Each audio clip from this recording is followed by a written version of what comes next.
have a 10-gallon tank on it, spraying 3-some gallons an acre. They just come back, flip the batteries, refill pretty quick.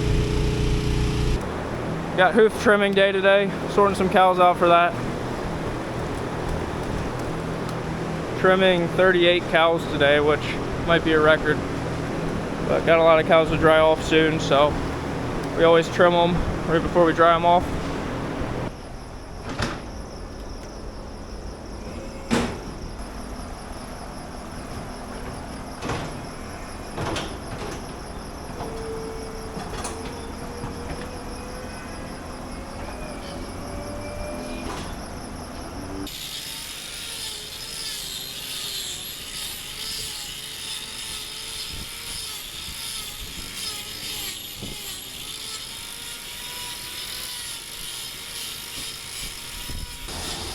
Perfect. We stuck that fan right there this year for the pre-fresh cows, but it shoots right down where he works there, so I told him we did that just for him. He's had that new chute now for a little while. It seems to be working really well. Cow flow is really good with it. Something about the way it is designed, the cows kind of want to enter it. Just better flow. This morning we had some guys here spraying our early corn with some fungicide. I showed a little bit of their drones working. We're gonna get them back to do a bunch more acres in a couple weeks. Our corn's looking really good so far. Not really seeing disease pressure, but with how much humidity we've had and rain, this is the type of year that the different corn diseases can really take off. So I figured we'll protect the corn. It's really looking nice. We want to keep it that way. We've sprayed some fungicide in the past. I think we did only one out of the last 3 years. We normally would get a big sprayer in. Was always a bit bothered by the corn getting driven down. They have wide booms, so it's not too bad, but we have a lot of smaller fields, and I don't know, I don't like to see corn this tall getting driven over. Decided we would try using a drone this year. It costs just a little bit more per acre, maybe $1 or $2, but they didn't have to touch the corn. They're working about 12 feet above the corn. It's pretty impressive. I always thought the drone spraying would be a little bit clumsy and slow, but it didn't seem that way at all. This is the red tail 114 day. This stuff is the tallest of the varieties that we have growing.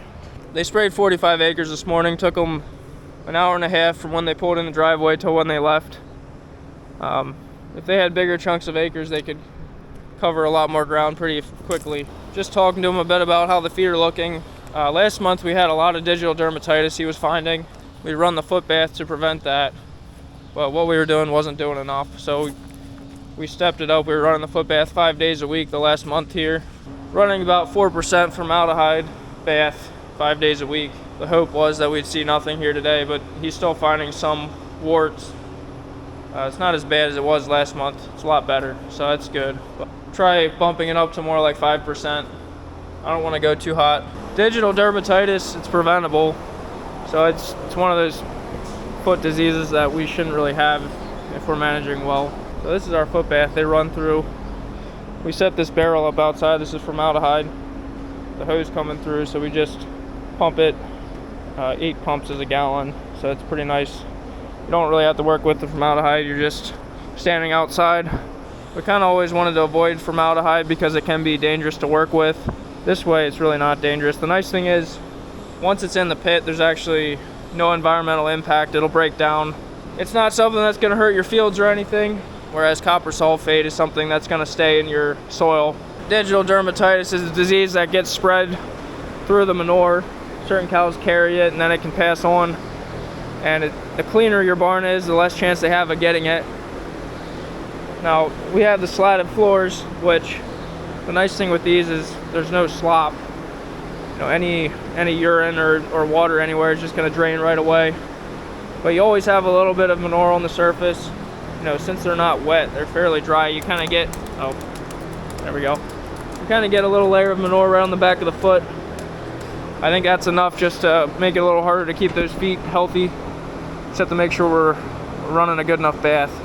That was one thing I liked about those manure scraping robots that we were running. The floors were staying really clean. They struggled. We run too much bedding and it's a little too dry for them to work all the time. I don't know if there's any dairy farmers watching. If you have any advice on what we can do to eliminate warts.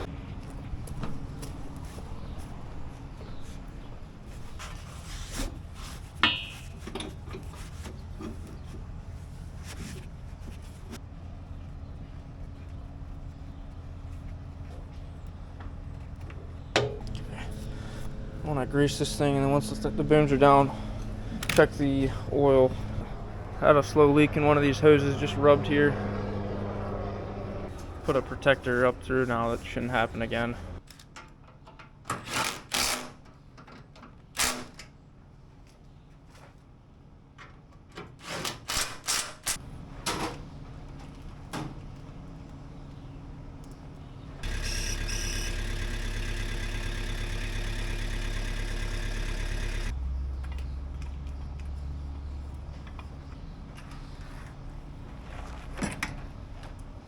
We're using this skid loader for the recycled bedding now, which it's got a lot more weight to it, so it's working it a little bit harder.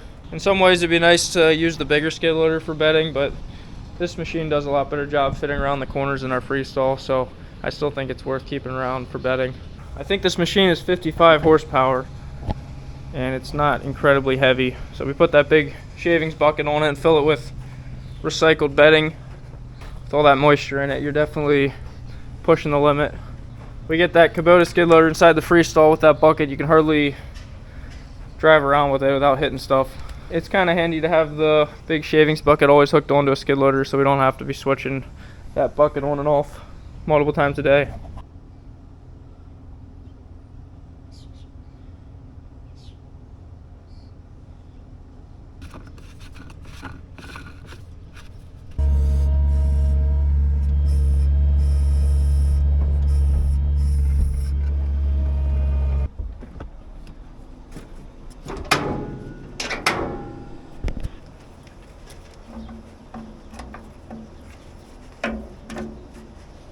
Dad just went and picked up this piece of pipe. I was talking a couple videos ago about how we have some trouble with the cows not cleaning out the feed in the right below the curb, the back of the feed trough, because our robot feeders are always keeping fresh feed out farther. I'm trying to think of some ideas on how we could fill that gap so we don't have that wasted feed. Got this 12-inch piece of pipe. Just gonna cut this into quarters. Gonna see if we can fasten these, screw them into the wall there. So basically eliminate, if you stick this into the corner, that bottom bit there.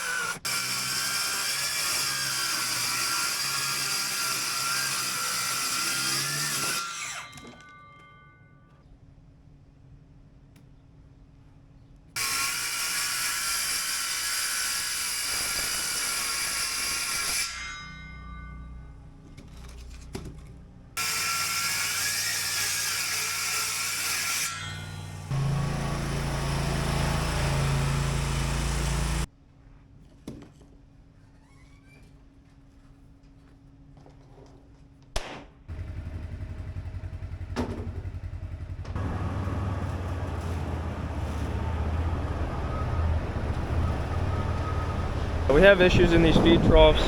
With the robot feeding, we're not cleaning them out every day. And they like to eat the feed out in this area. Back here, they don't eat it unless there's nothing else to eat.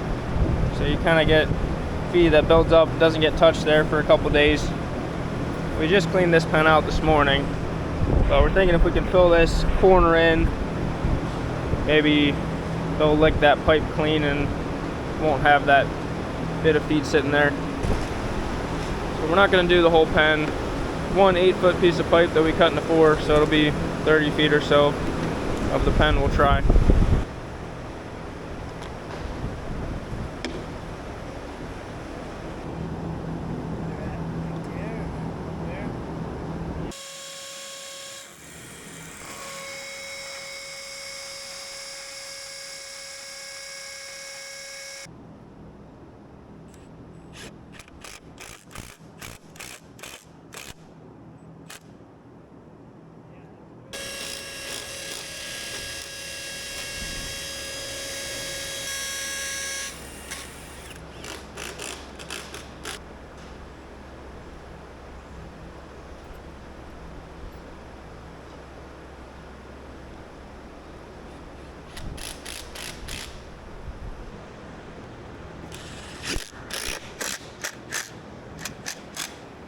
just fasten it to the concrete on the top. The bottom's just sitting against the tile there.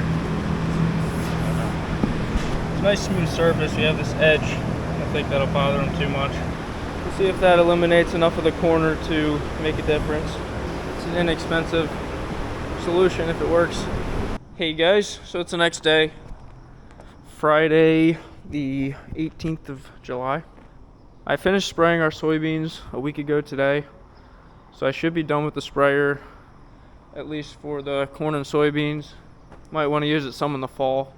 So this rig would be ready to be cleaned up a little bit, and the corn planter needs to be washed. I like to not clean the corn planter up right away in case we have to replant anything.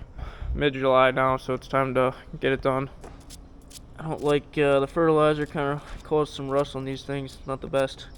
I'm gonna spray these with some sort of oil then to keep things from rusting too much after I clean it. I have a little bit of seed left in here too. We gotta get that out. Normally park the manure spreader in this barn. We just had it out because the planter was coming in and out, so I haven't gotten everything put back where it needs to be since then.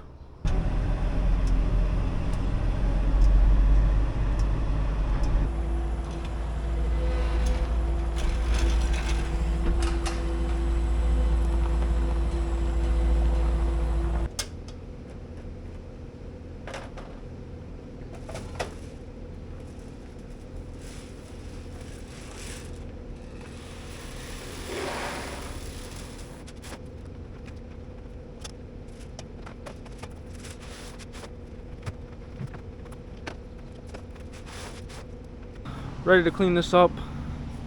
Like to get the seed boxes out of there. I had that center tank full. That's for in-furrow fertilizer. I wasn't running it at the end. We just wanted weight, so I had it full of water. Got the plug opened up on that one. And I want to open these filters up. I went to start the washer. Realized the wand had a hole in the threads up here. So I went and got a new pressure wand there. Now we should be ready to wash.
Well, I got stuff cleaned up.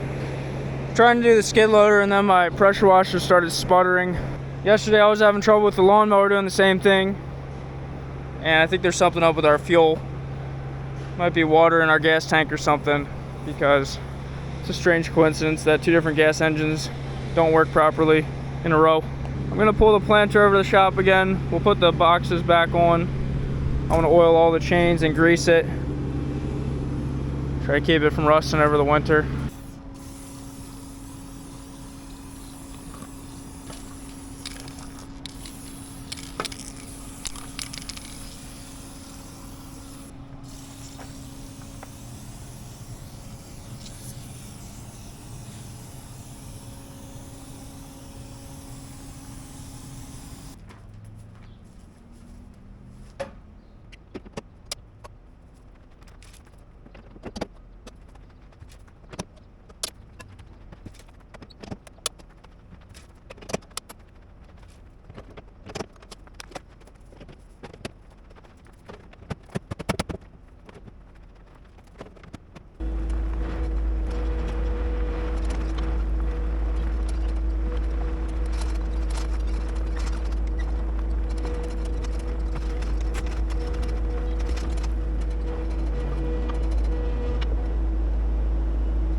That's gonna be it for this video. Finally got the equipment back in the shed. We need to leave plenty of room to get our hay box in and out, so it's kind of harder to park stuff in here, but it does fit. See you in the next one, guys. Thanks for watching.